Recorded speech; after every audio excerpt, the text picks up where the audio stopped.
But government projected to raise almost 100.5 billion at the beginning of the year. You have seen that in the first and second quarter, we were not even able to raise the over 43 billion that we projected. Now, government needs close to 36 billion to pay wages and salaries at the public sector.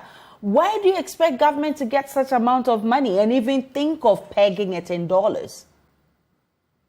Aisha, the state of our economy is worrying.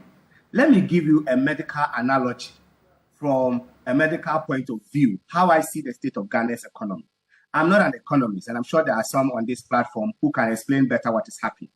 But from a medical point of view, what we are in now is like a patient. The nation is a patient in the ICU, intensive care unit, in critical condition, on life support.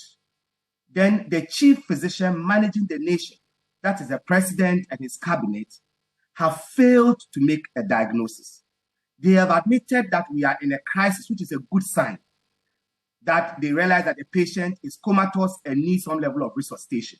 But the challenge is that as I sit here today, if you ask me what the cause of our current economic crisis is, I don't have an answer. I will be worried if government also doesn't have an answer, because the explanation of the Ukraine war, Russia, whatever, doesn't hold water. Because if you follow how we adduce our clinical evidence, if the etiology is similar, the symptomatology should be similar. If it is Russia, Ukraine, then it should be the same thing across the globe. Our situation is worse than almost every other country. So I want government to give us a definitive diagnosis. What is wrong? What caused it?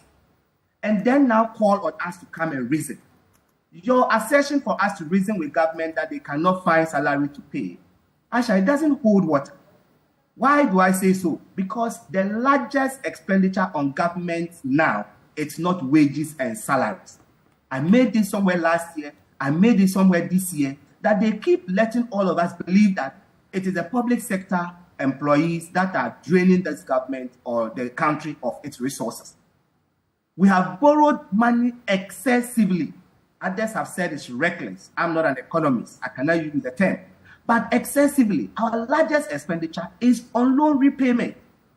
Could that be the etiology or the cause of our problem? Has anybody diagnosed what the problem is? First of all, to ask us to help solve that problem. Aisha, I bet you'll be very, very worried if you are lying on a sick bed, about to die. Your doctor says that I admit that you are in a critical condition, you are going to die, but I don't know what is wrong with you. You will not be happy. It's the reason why others are asking for second opinion. Because if you cannot make the diagnosis, can you enlarge the set of doctors that will come in to make a diagnosis? Could we have a nationwide dialogue for people to help make a diagnosis? Because without the diagnosis, anything short of that, there's no hope, because we need a diagnosis. What caused the problem? It is definitely not Russia, Ukraine. It is definitely not COVID. Something caused this and may have been exacerbated by these two factors. Somebody must tell us what has caused it and ask the nation to join in finding a solution after we have identified the cause. If it is malaria, we give an anti-malaria. If it's a fungal infection, we give antifungal agent. If you're having malaria and somebody gives an antifungal agent, they are wasting the drug and they just give a side effect. So I will not agree with your assertion if we are looking at the greatest component of government expenditure today is loan repayment. What has government done about that? What caused that? What change have we seen there? And what has government done to carry all of us along?